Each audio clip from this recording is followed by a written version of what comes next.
Chowder has a really good pilot episode, and I'm here to tell you why. Let's get into it.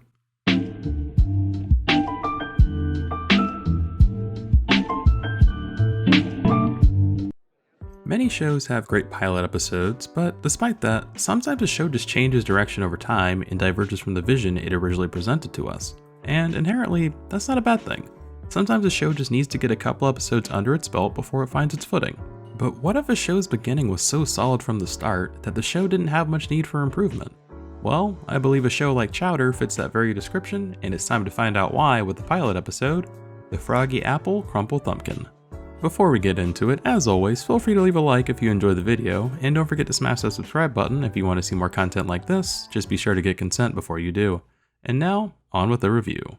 The episode opens with Chowder picking up groceries from Gazpacho's food stand before heading off. Right off the bat, I gotta say, I love the watercolor-like backgrounds. It feels like everything in the entire scene melds together, but is still distinguishable in some way. And despite these melding colors, Chowder is still easy to separate out in the foreground. While one could complain about how background characters are filled in with only a single color, I still think the episode does a great job about showing you the unique characters and elements in the setting you should be focusing on.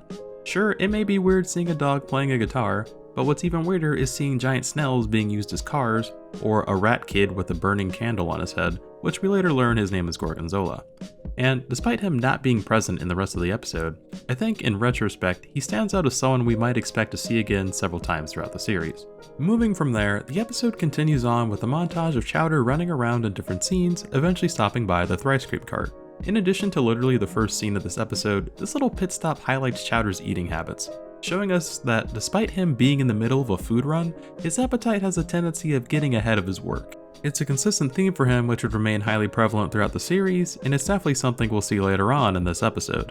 With Chowder running low on steam, he finds it a bit tiring trying to run all the way back to the restaurant, and soon comes across a merchant who sells pistons, which Chowder uses to spring himself home. And while this merchant's wares feel bizarre in nature, it's only an appetizer for the future wackiness that is yet to come. Hello, Mongol Catering Company. You book it, we cook it. Oh, you'd like to place an order? Oh, terrific. Dude, that was such a cool and clean transition to the restaurant, especially with the music. I don't know what it is about it, but Chowder's soundtrack has always fascinated me. It was always interesting how much the music would range from genres like lounge jazz,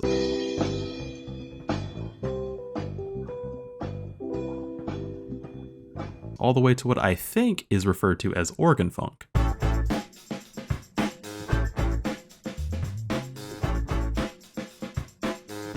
Yet, despite the range in music, it always fits the show's aesthetic, despite how weird that aesthetic may be, especially in character designs. But in terms of aesthetic overall, I think in a similar vein, many might say that opinion also holds true for a show like Flapjack, which came out less than a year later. Because if there's one thing you might remember about the late 2000s Cartoon Network, and no, I'm not talking about seeing real, you can get that garbage out of here. What you'll remember is how Flapjack and Chowder had weird aesthetics, but you still enjoyed watching them anyway, proving that these shows at least have characters you still enjoy seeing despite how they look. One might try to make the same argument for something like The Problem Solvers, but that's a harder sell for me. A much harder sell. Aside from giving us an inside look to the restaurant, the scene also introduces us to Truffles, Mungdal's wife.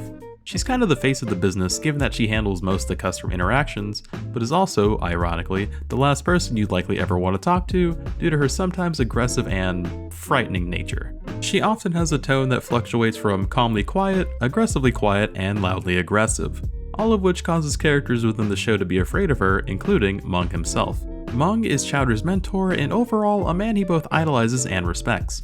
Given their master and apprentice relationship, Chowder envisions Mung as the true definition of what it means to be a great chef, and thus he generally tends to seek Mung's approval, sometimes even outside cooking-related matters. While Chowder does mean well in his approval-seeking endeavors, he does have a tendency of taking things a little too far, as one may expect from a naive and curious child character such as Chowder. And last but not least, we have Schnitzel. He's an employee at Mung's restaurant who mostly assists him in whatever task he requires, and is often left in charge of cleanup duty from whatever shenanigans the gang gets into. Also, he mostly only says Rada. I mean, sure, there are a few exceptions here and there, but for the most part, it's just Rada. Although we don't see many interactions between them in this episode, I would describe Schnitzel's relationship with Chowder to be very strained. Despite the bizarre world he lives in, he often views Mung and Chowder's antics as pretty strange. Though I don't think he completely hates Chowder or anything. Much like how Squidward is towards SpongeBob, Schnitzel may find Chowder annoying or very chaotic, but behind that rocky exterior is someone who still cares for the kid, even if he may not show it. Overall, I think Schnitzel is just the straight man of the group, but he never really does enough to counteract everyone else's wackiness. Right now we see Mung cutting up and sampling some mint, which freezes him almost instantly. The ingredients and dishes seen in the show were certainly one of the most unique and interesting elements, because in this world, food simply isn't just food, it's... I'm actually lacking a metaphor for how I would describe it, but just understand, it's not just normal food, alright? That much I can say. As you'll see later on, most ingredients are cartoonishly potent or require a ridiculous amount of extreme care to be used properly. Yes, the show mostly revolves around cooking or eating, but it's the interactions with these dishes are what make it entertaining. It's always interesting to watch because no two dishes are made the same, and the effects the dish could have on you when consumed or prepared incorrectly are just wildly unpredictable. With Chowder having arrived back to the kitchen, Mung asked how the ingredient shopping went, though he immediately seemed alarmed as he was expecting Chowder's haul of groceries to be much larger than what we see now. Well, I might have snacked a little on the way home. Come on, out with it. This is definitely one of those gags where the humor comes from how long it is. And the gag gets better as Mung and Schnitzel just have a casual conversation as Chowder continues to regurgitate in the background, which if I was Mung, I'd probably tell Chowder to just keep the food at that point. With the food finally all barfed out, we see that the kitchen has been left in utter disarray. Schnitzel is asked to clean it up, in which we see the first fourth wall break of the series. I think this is an element that may annoy some viewers as fourth wall breaks are used consistently throughout the show, which I've always personally enjoyed, but I understand that these types of jokes aren't for everyone. From what I can remember, I saw these jokes more commonly in Chowder compared to the other shows I watched growing up, and so the fourth wall breaks was always a consistent element I remembered this show for, but like I said before, to each their own. With the kitchen all cleaned up, it's time to start cooking the dish we're all here to see, the Froggy Apple Crumple Thumpkin. Try saying that 3 times fast. Having Mung and Chowder scale this enormous cookbook is only step 1 to what will undoubtedly be an extremely complicated cooking process. Then again, I'm pretty likely to set my house on fire just trying to boil eggs, so maybe that's just me. The first thing that needs to be done is prepping a batch of no fruits, a fruit that looks like a block of tofu and has no taste on its own, but when one of its leaves are plucked, it randomly transforms into a wide variety of fruits, in which a fruit is selected once you hit it. Think of it as like a dice block you see in Mario Party. Soon, the gang starts playing the most intense game of whack-a-mole you've ever seen. Oh no, I'm a bad chef. There'll be a few flub-ups. Just keep at it. Good! That's the thing I've always loved about the relationship between Mung and Chowder. Mung is generally a patient and supportive mentor towards Chowder's chefing efforts. He's barely, if ever, critical of Chowder when he makes mistakes. He's always trying to instill the mindset that even great chefs make mistakes. And when you do, it's all part of the process. You'll likely make mistakes along the way, so just keep moving forward. There's just a really positive message behind the whole thing. After a montage of whacking on fruits... No wait, that still sounds weird. After a montage of hitting fruits, just hitting fruits, Chowder's fruit gets a little hostile. Just play the clip.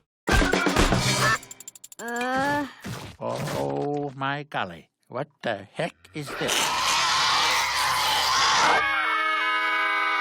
The creature immediately attacks Schnitzel, who has the arm length of a T-Rex, and Chowder just starts wailing on him, which I thought was just hilarious. While he does struggle for a bit, he does eventually pull the monster off, traumatizing as it was. With the fruit now prepared, the next step for this dish is to prepare the meat of a 12-legged cave frog. Chowder is told they'll be throwing the meat into a food chopper, which he ends up doing prematurely as he's then warned he should remove the explosive stink sack first, which he obviously missed the memo on. He begins to panic as the machine starts to act up, and as one could expect from the situation, the machine is actually fine. Crisis averted. Yay! While the stink sack makes it out safely, Chowder's hunger mixed with his curiosity gets the better of him as he incidentally sets off the stink sack when he tries to taste it. In a panic, Chowder throws it off screen, in which it lands and detonates on Schnitzel. Alright, so for those of you following along with the recipe at home, things are about to rev up here as we're going to start skipping some steps. So if you find yourself lagging behind, you need to either get good or get out because we have no time for slowpokes. While there's nothing of particular note to mention between these segments, I do love how exhausted the audience sounds as we reach higher number steps in the recipe. Step 8! Step 23! Step 46! Step 52! Step 68! Oh. And even though I'm just glossing over them, each recipe has their own level of absurdity to them, further highlighting the kind of hijinks you can expect to see throughout the show, though it'll come to us in different varieties, of course. With all the other steps out of the way, we finally reach the final stage of the final scene. Oh god, that's a lot of finality to it. There's just one thing left. Before a chef can serve a froggy apple crumple thumpkin, you have to beat it at thumb wrestling. It's little aspects like the food coming to life that kind of creep me out. Not like in a horror kind of way, but more towards it being a little unsettling, but still watchable. Though I suppose one shouldn't be too surprised at the idea of food coming to life in this show, since the way this show adds characteristics or personifications to food, it tends to give a uniqueness you wouldn't find much of in other shows, which certainly adds to its charm. Though bringing your food to life can lead to some interesting results. Regardless, Mung proceeds to thumb wrestle the dish. I will get crazy. Sorry, he attempts to thumb wrestle the dish. He attempts to thumb wrestle.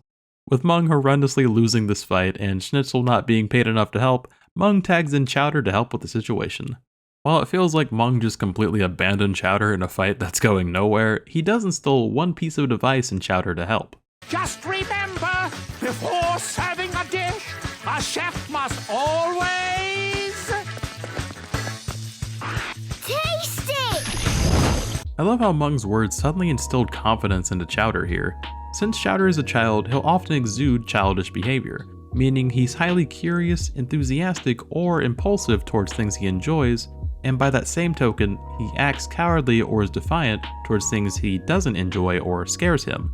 And when he's in these cowardly or defiant moods, it's generally up to Mung to change his attitude or perspective, though he isn't always successful, like in the episode Sniffle Ball, where he tries to get Chowder to play outside with the other kids, but Chowder's defiant attitude makes this endeavor a little more difficult. One thing that's also worth noting, while Mung often serves as Chowder's beacon of encouragement, there have been times where Mung has had to counteract Chowder's enthusiasm with honesty, which can sometimes result in hurting Chowder's feelings, like in the episode Chowder's Catering Company, where Chowder stays up all night crafting a new recipe for Mung to try, only for Mung to start vomiting after eating the dish, then telling Chowder that this dish was disgusting and no sane person would want to eat that. It's the cold-hearted truth, but like, someone's gotta tell him.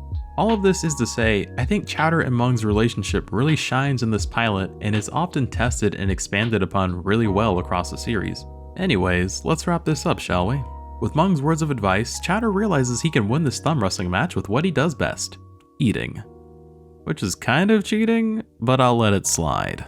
With Chowder having taken a bite of the dish, the kid is now out for blood, wanting to just straight up eat the entire dish in its entirety. Man, I gotta stop being redundant.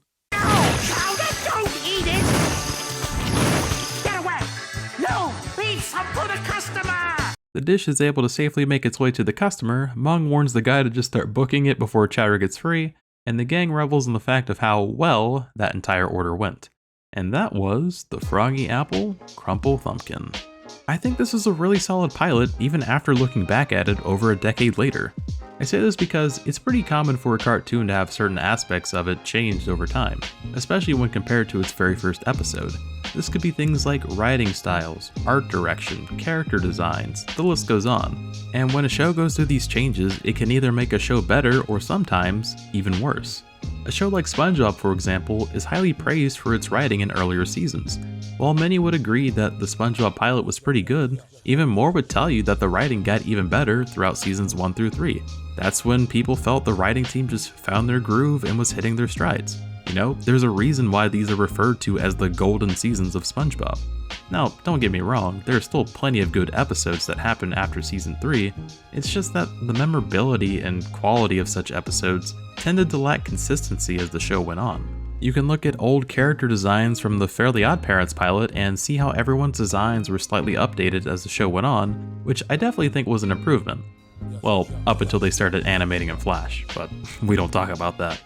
Or the art style change of American Dragon, we don't talk about that either.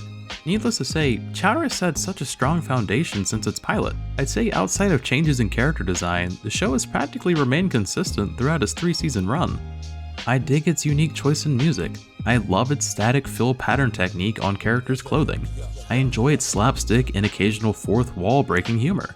And thankfully, the pilot isn't the only episode where we see a consistent use of mixed mediums such as live action shots or stop motion animation, because the show goes even further by exploring these different mediums such as puppetry or sand art, just to name a few. This is probably why I find the Amazing World of Gumball to be so visually appealing, because earlier cartoons like Chowder have shown me that mixing mediums can work well, even if it's only in small segments. In terms of writing, you'll find the show's writing style to be very consistent throughout the series. Its use of slapstick and fourth wall breaking humor, like I mentioned earlier, is pretty prevalent throughout the show, and while the show's jokes can feel out of left field at times, they'll still catch you off guard. Taste it. Oh my gosh. No, thanks, Chowder. Please. No, Chowder. Pretty please. What the? Overall, it seems to me the staff and crew had a pretty solid direction they wanted to take the show, and I think they absolutely nailed it. But those are just my thoughts. What about yours? Let me know in the comments. As always, feel free to leave a like if you enjoyed the video, and don't forget to smash that subscribe button if you want to see more content like this. Just be sure to get consent before you do. I hope you're all doing well, and with that, I shall see you all next time.